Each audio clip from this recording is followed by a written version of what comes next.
Beyond a reasonable doubt, David Goggins is today's toughest man.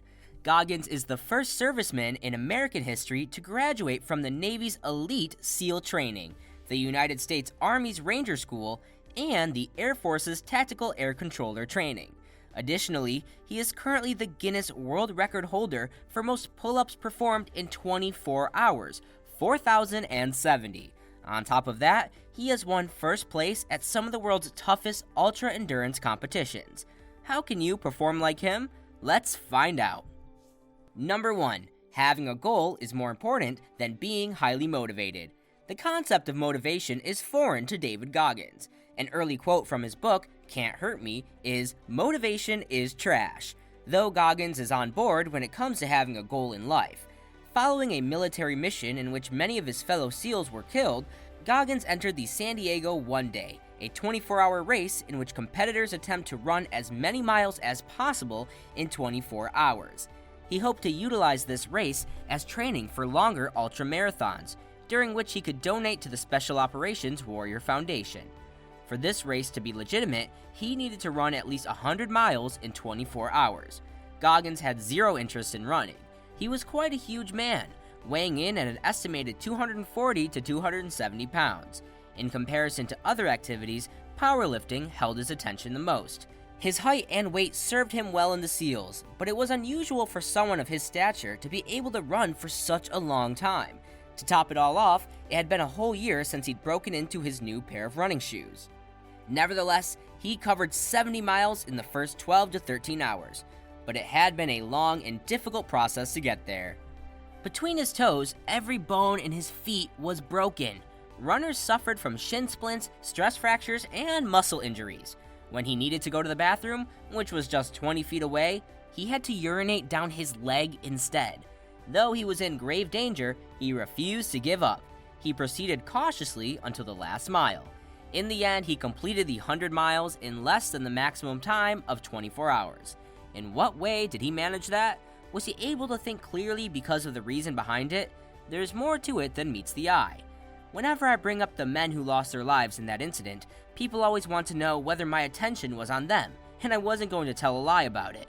This escalated into a conflict because the youngsters who called me names were judging my skin color. Despite his training in Navy SEAL and Ranger School, the 100-mile race was the toughest thing Goggins had ever done. When we're in pain, it's hard to concentrate and complete the task. However, David Goggins wasn't motivated by his personal motivation. Rather, he was committed to a cause that was far larger. As it turns out, you can keep going if you give yourself a reason to. Number 2. Remember, it's always a step-by-step process. Is that why Goggins could finish the final 30 miles so strongly? I disassembled it and broke it down into smaller bits. I told you I had to eat and get up before I could run 30 miles. I taped up my ankles and feet and managed to cross the finish line in that race. This mental deconstruction exercise is a process for all Navy SEALs and provides a valuable lesson. Hell Week is the most challenging phase when it comes to SEAL training. The trainees trained for a total of 125 hours throughout this time, with just 2 hours of sleep each night being allowed on average. They never seem to have a good time and are always miserable throughout the process. The goal is to test the trainees' resolve by subjecting them to a rigorous ordeal of mental and physical exertion.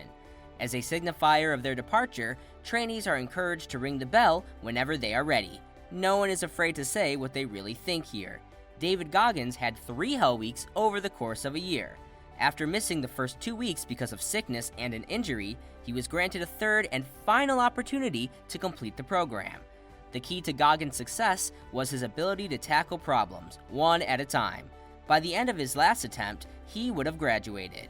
But there's no such thing as an insurmountable barrier if it is broken into manageable chunks. At the very least, there's always something we can do.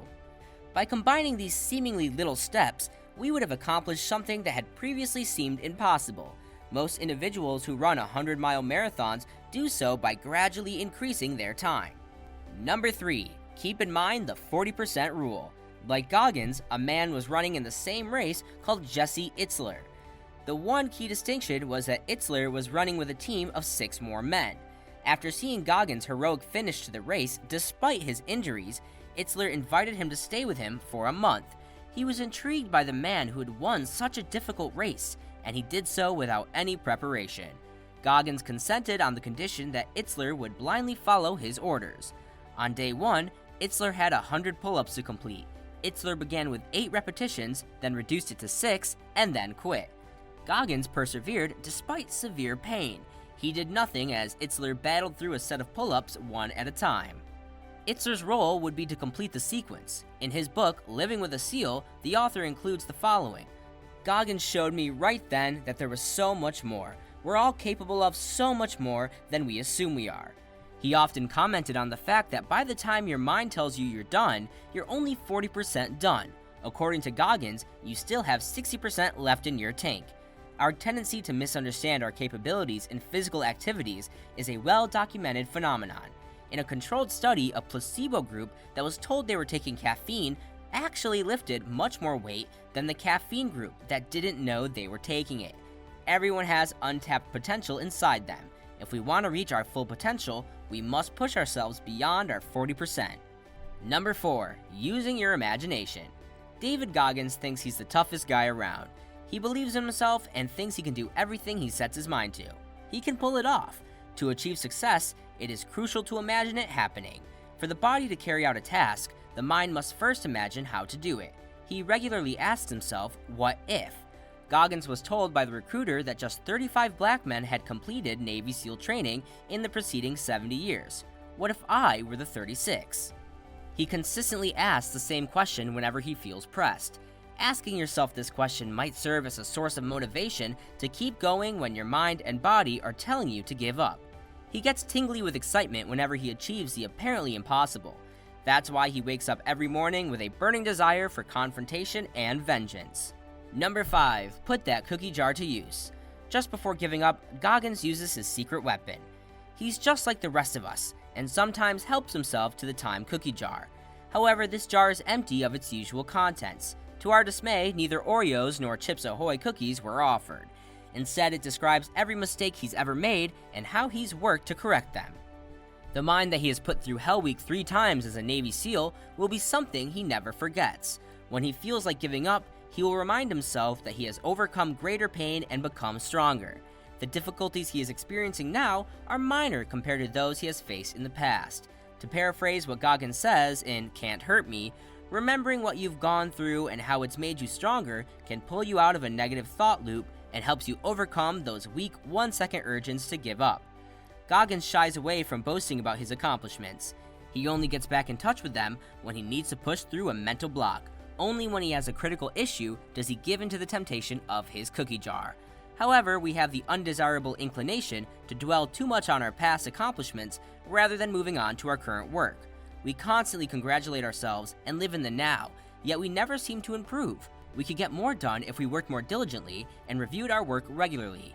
Do not waste time staring into the cookie jar. Instead, utilize it to spur yourself into action. Number 6. You should expect to suffer. Goggins may give the impression that he enjoys jogging, but in reality, he despises it. To put it mildly, he is not fond of it. Goggins grew up somewhat larger than the average kid. Powerlifting was his passion. Thus, he was always in excellent physical condition. However, as mentioned previously, a body like this is quite uncommon in the ultra running community. The idea all along was for Goggins to have difficulty as a path to make himself stronger, and he was prepared for it. The Special Operations Warrior Foundation needed the money, therefore he had to do it. Who gives a crap if I go out and wash cars for $10? Pain makes people act. Many are interested in seeing your physical and emotional distress. You can always overcome pain. What is your best way to become stronger? Tell us in the comments. If you enjoyed this video, don't forget to like the video and subscribe to the channel to not miss out on more psychology tips. Thanks so much for watching, and I'll see you in the next video.